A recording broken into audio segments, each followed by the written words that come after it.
Chapitre 63. Ton roi vient.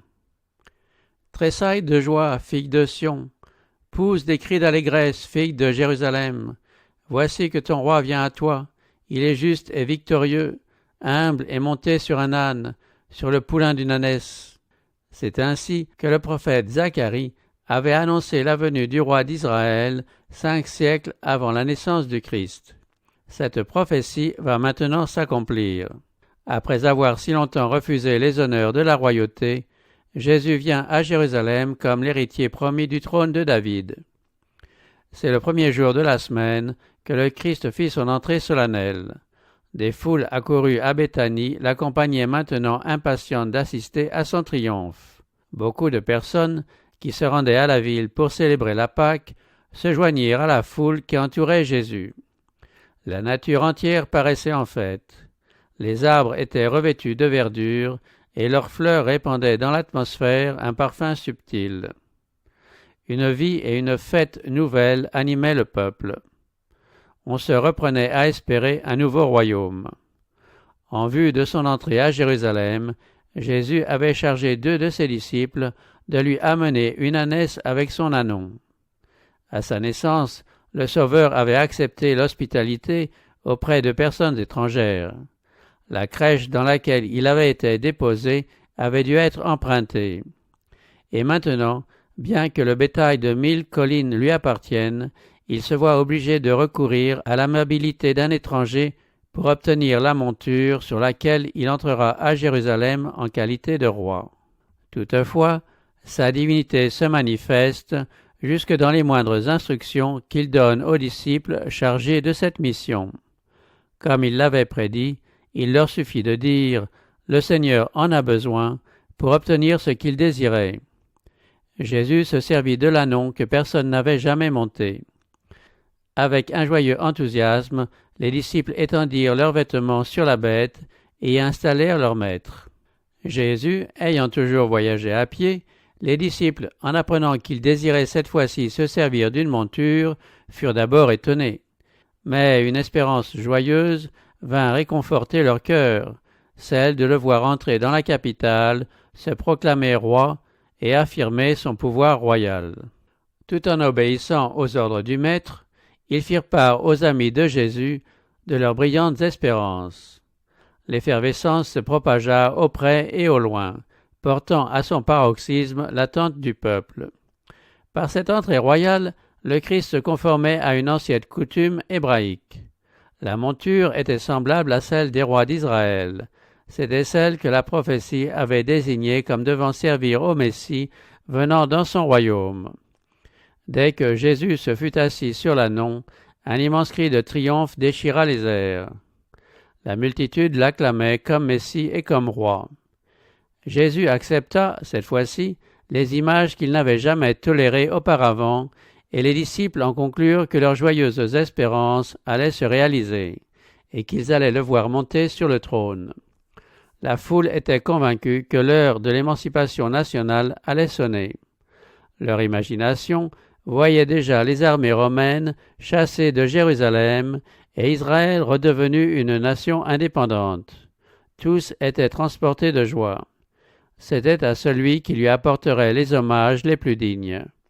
Il n'était pas en leur pouvoir de faire étalage de pompe et de splendeur, mais ils lui apportaient le culte de cœur joyeux. Dans l'impossibilité de lui offrir des dons magnifiques, ils étendaient comme un tapis leurs vêtements sous ses pas et répandaient aussi sur le chemin des branches d'olivier et des feuilles de palmier. Ils ne pouvaient faire flotter des étendards royaux devant le cortège triomphal, mais ils coupaient des branches de palmier, emblème naturel de victoire, et les agitait avec de puissantes acclamations et des hosannas retentissants. À mesure qu'ils avançaient, la foule augmentait. Ceux qui avaient appris l'arrivée de Jésus se joignaient en hâte au cortège. Des spectateurs se mêlaient constamment à la foule et demandaient « Qui est celui-ci? Que signifie toute cette agitation ?» Ils avaient tous entendu parler de Jésus et s'attendaient à le voir à Jérusalem. Mais ils savaient qu'il avait toujours dissuadé ceux qui voulaient le placer sur le trône, et ils étaient très étonnés d'apprendre que c'était lui. Ils se demandaient ce qui avait pu amener ce revirement chez celui qui avait déclaré que son royaume n'était pas de ce monde. Leurs questions se perdent au milieu des acclamations. La foule ne se lasse pas de réitérer ses cris de triomphe. Ceux qui sont éloignés font retentir les mêmes cris, les collines et les vallées environnantes en renvoient l'écho. Et voici que d'autres foules, venant de Jérusalem, se joignent au cortège. Des milliers de personnes qui se trouvent dans la ville pour célébrer la Pâque accourent pour souhaiter au Messie la bienvenue. Elles l'acclament en agitant des branches de palmier et en chantant des hymnes sacrés. Dans le temple, les prêtres annoncent au son de la trompette le service du soir, mais il en est peu qui y répondent. Et les chefs alarmés se disent les uns aux autres, le monde s'en est allé près de lui. Au cours de sa vie terrestre, Jésus n'avait encore jamais autorisé une démonstration pareille. Il en prévoyait nettement le résultat. Cela devait le conduire à la croix. Mais son dessein était de se présenter ainsi d'une manière officielle en qualité de Rédempteur. Il voulait attirer l'attention sur le sacrifice dont il couronnerait sa mission auprès d'un monde déchu. Tandis que les gens se rassemblaient à Jérusalem pour célébrer la Pâque, lui, l'agneau symbolisé par la Pâque, s'offrait en oblation par un acte volontaire. Au cours des siècles, l'Église éprouverait le besoin de faire de sa mort expiatoire un sujet de méditation profonde et d'étude. Tout ce qui se rattache à ce fait serait vérifié avec soin. Il fallait donc que tous les regards fussent maintenant dirigés sur lui. Les événements qui précéderaient son grand sacrifice devaient être de nature à attirer l'attention sur le sacrifice lui-même. Après une pareille démonstration, accompagnant son entrée à Jérusalem, tous les yeux suivraient sa marche rapide vers le dénouement final. Les événements associés à cette entrée triomphale deviendraient le sujet de toutes les conversations et obligeraient tous les esprits à s'occuper de Jésus. Après la crucifixion, plusieurs se rappelleraient ces événements en rapport avec son procès et avec sa mort. On serait ainsi amené à étudier les prophéties et l'on acquerrait la conviction que Jésus est le Messie. Le nombre des convertis à la foi nouvelle se multiplierait en tout pays. Dans cette scène triomphale, unique dans sa vie terrestre, le Sauveur aurait pu se montrer escorté d'anges célestes et se faire annoncer par la trompette de Dieu. Mais une telle manifestation eût été contraire au but de sa mission, contraire aussi à la loi qui avait gouverné sa vie. Il resta fidèle à l'humble sort qu'il s'était fait. Il devait porter le fardeau de l'humanité jusqu'au moment où sa vie serait offerte pour la vie du monde. Ce jour, qui semblait aux disciples le plus beau de leur vie, eût été obscurci de sombres nuages s'ils avaient pu prévoir que ces réjouissances n'étaient que le prélude des souffrances et de la mort de leur maître. Bien qu'il leur eût souvent parlé de son sacrifice inévitable, dans le joyeux triomphe du moment présent, ils oubliaient ces tristes paroles et préféraient s'attendre à le voir jouir d'un règne prospère sur le trône de David. Le cortège s'accroissait continuellement, et presque tous étaient saisis par l'inspiration du moment et contribuaient à faire retentir les hosannas de colline en colline et de vallée en vallée. Sans cesse éclataient ces cris « Hosanna au fils de David, béni soit celui qui vient au nom du Seigneur, Hosanna dans les lieux très hauts ». On n'avait jamais vu un cortège aussi glorieux. Il ne ressemblait pas à celui des plus célèbres conquérants de la terre. Aucune suite de captifs gémissants ne figurait comme trophée de victoire. Mais le Sauveur était entouré des glorieux trophées de son travail d'amour en faveur de l'homme pécheur.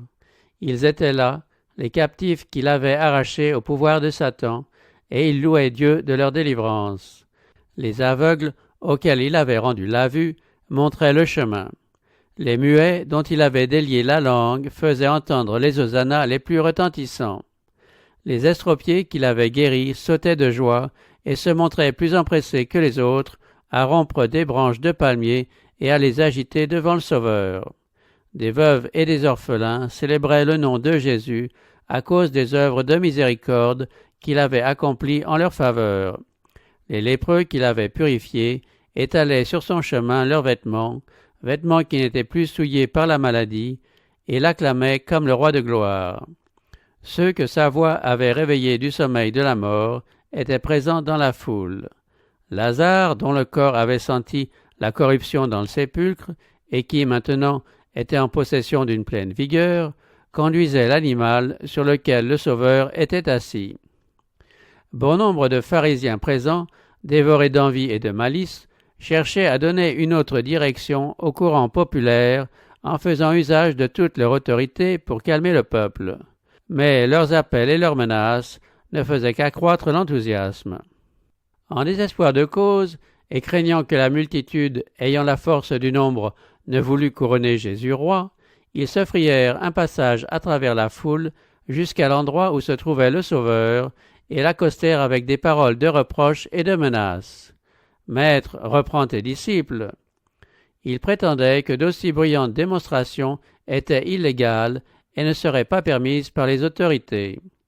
Mais Jésus les réduisit au silence par cette réplique: « Je vous le dis, s'ils se taisent, les pierres crieront. » Cette scène de triomphe prédite par le prophète était conforme au dessein de Dieu, et l'homme était impuissant à faire échouer le plan divin.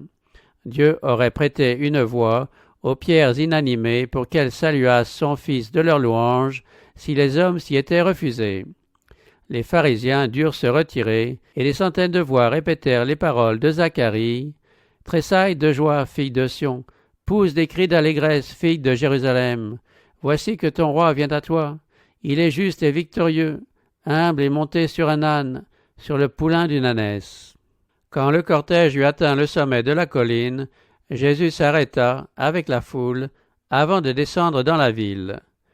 Jérusalem s'étendait devant eux dans sa gloire, baignée par la lumière du soleil couchant. Le temple attirait tous les regards. Sa grandeur majestueuse dominait tout le reste, et il paraissait montrer le ciel comme pour diriger le peuple vers le seul Dieu vivant et vrai.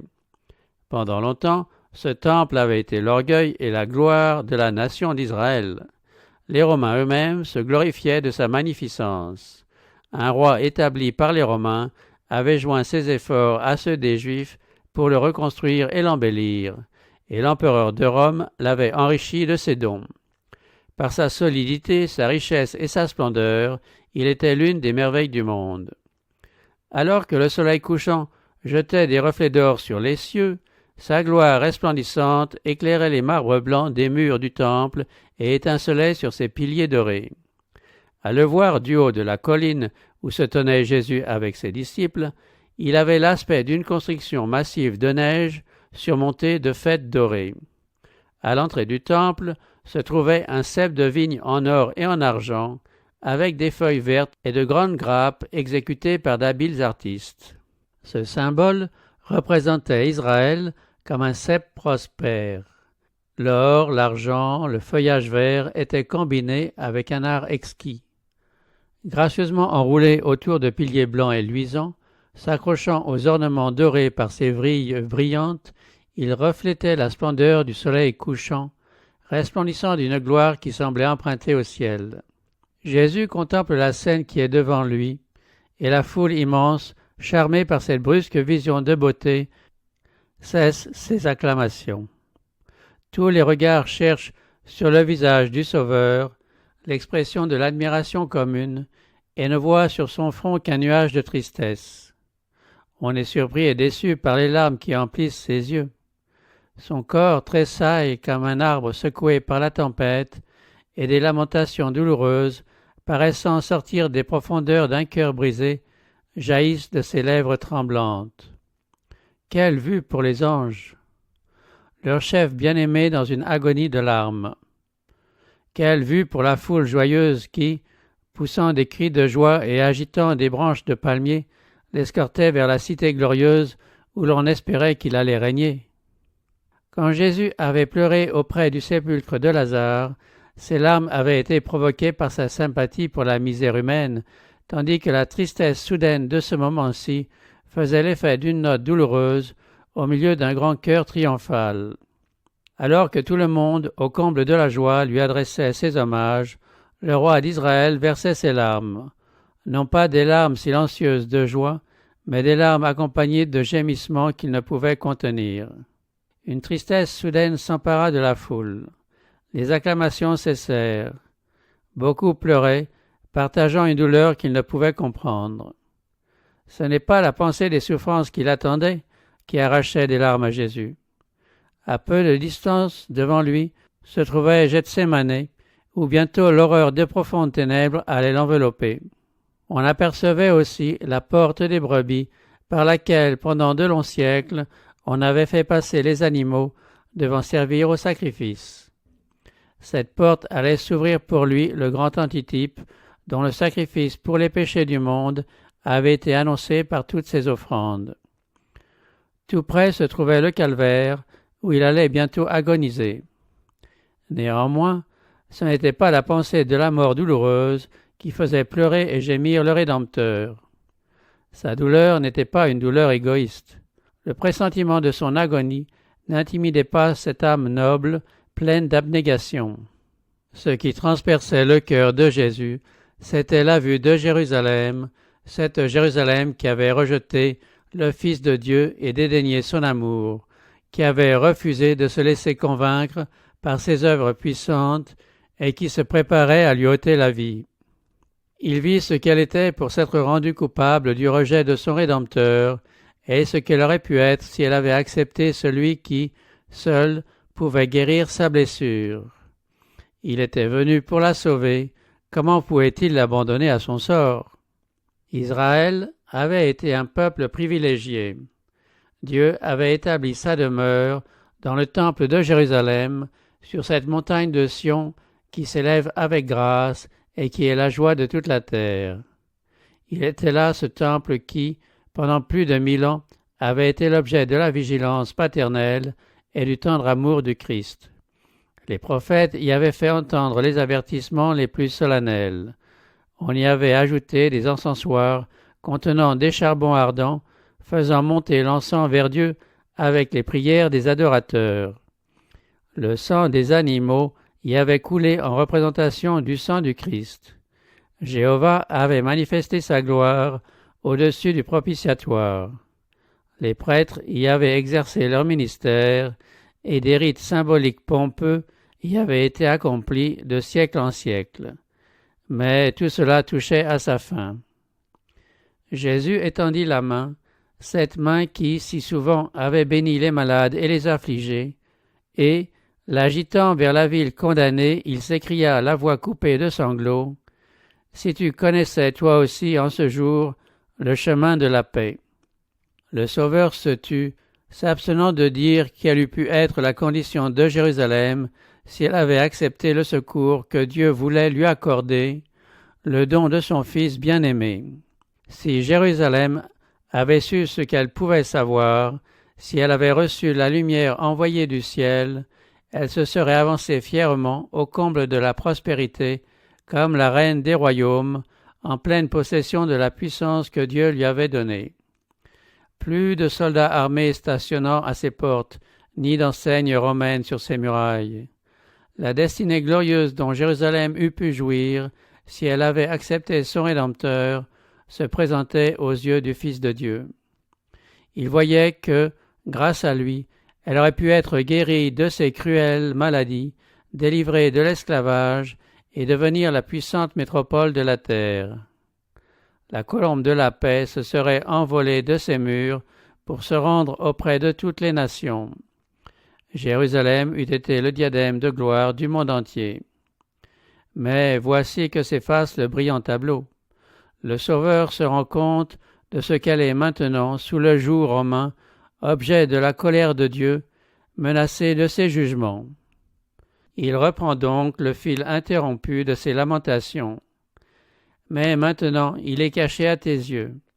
Il viendra sur toi des jours où tes ennemis t'environneront de tranchées, t'encercleront et te presseront de toutes parts. Ils t'écraseront, toi et tes enfants au milieu de toi, et ne laisseront pas en toi pierre sur pierre, parce que tu n'as pas connu le temps où tu as été visité. Le Christ était venu pour sauver Jérusalem et ses enfants. Mais l'orgueil pharisaïque, l'hypocrisie, l'envie et la malice firent obstacle à son dessein. Jésus savait quel terrible châtiment frapperait la ville condamnée. Il voyait Jérusalem investie, les habitants assiégés mourant d'inanition ou massacrés, des mères se nourrissant des cadavres de leurs propres enfants, parents et enfants s'arrachant la dernière bouchée de nourriture, les affections naturelles détruites par les tortures de la faim. Ils voyaient que cette obstination des Juifs, qui leur avait fait rejeter le salut, les empêcherait aussi de se soumettre aux armées envahissantes. Il apercevait le calvaire, sur lequel il allait être élevé, recouvert de croix aussi nombreuses que les arbres d'une forêt. Il voyait ces malheureux habitants soumis à la torture et crucifiés, ces magnifiques palais détruits, le temple en ruine, pas une pierre de ses murailles massives restant debout, et la ville labourée comme un champ. Le Sauveur pouvait bien pleurer devant une scène aussi effroyable. Jérusalem avait été l'enfant dont il avait pris soin, et comme un tendre père s'afflige sur un fils égaré, ainsi Jésus pleurait sur la cité bien-aimée. Comment puis-je t'abandonner à ton sort? Comment puis-je assister à ta destruction? Dois-je te permettre de remplir la coupe de tes iniquités? Une âme seule vaut plus que tous les mondes, et il y avait ici toute une nation courant à sa perte. Quand le soleil couchant aurait disparu du ciel, le jour de grâce de Jérusalem serait arrivé à son terme. Alors que le cortège était arrêté au sommet du mont des Oliviers, Jérusalem avait une dernière occasion de se repentir. L'ange de la miséricorde se préparait à replier ses ailes et à descendre du trône d'or pour faire place à la justice et au jugement imminent.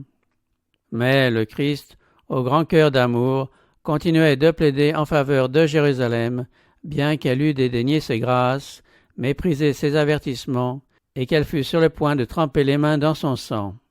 Si Jérusalem voulait se repentir, ce n'était pas trop tard. Tandis que les derniers rayons du soleil couchant s'attardaient sur le temple, sur la tour, sur le faîte, est-ce que quelque bon ange n'allait pas la ramener à l'amour du Sauveur, l'arrachant à la ruine? Ville splendide et profane, qui avait lapidé les prophètes et rejeté le Fils de Dieu, qui, par son impénitence, rivait sur elle les chaînes de l'esclavage, le jour de sa grâce était presque écoulé. L'Esprit de Dieu essaie encore de s'adresser à Jérusalem. Avant la fin du jour, un nouveau témoignage est rendu au Christ, répondant à l'appel d'un passé prophétique. Si Jérusalem veut entendre l'appel et recevoir le Sauveur qui entre par ses portes, elle peut encore être sauvée. Les chefs qui se trouvent à Jérusalem apprennent que Jésus s'approche, escorté d'une grande foule. Mais ils ne songent pas à souhaiter la bienvenue au Fils de Dieu. Craintifs, ils s'en vont au-devant de lui, dans l'espoir de disperser la foule. Au moment où le cortège descend du mont des Oliviers, les chefs lui barrent le passage. Ils demandent quelle est la cause de ces réjouissances tumultueuses. À leur question, qui est celui-ci, les disciples répondent, remplis de l'esprit qui a inspiré les prophètes, répétant avec un accent éloquent les prophéties se rapportant au Christ. Adam vous dira, c'est la postérité de la femme qui écrasera la tête du serpent. Interrogez Abraham, il vous dira, c'est Melchisédek, roi de Salem, roi de paix. Jacob vous dira, c'est le pacificateur de la tribu de Juda. Ésaïe vous dira, c'est Emmanuel, le conseiller admirable, le Dieu fort, le Père d'éternité, le prince de la paix. Jérémie vous dira, c'est le rameau de David, l'Éternel notre justice. Daniel vous dira, c'est le Messie. Osée vous dira, c'est le Dieu des armées, son nom est l'Éternel. Jean-Baptiste vous dira, c'est l'agneau de Dieu qui ôte le péché du monde. Le grand Jéhovah du haut de son trône l'a proclamé, celui-ci est mon Fils bien-aimé. Nous, ses disciples, nous déclarons, c'est Jésus le Messie, le Prince de la vie, le Rédempteur du monde. Le prince de la puissance des ténèbres le reconnaît en disant, je sais qui tu es, le Saint de Dieu.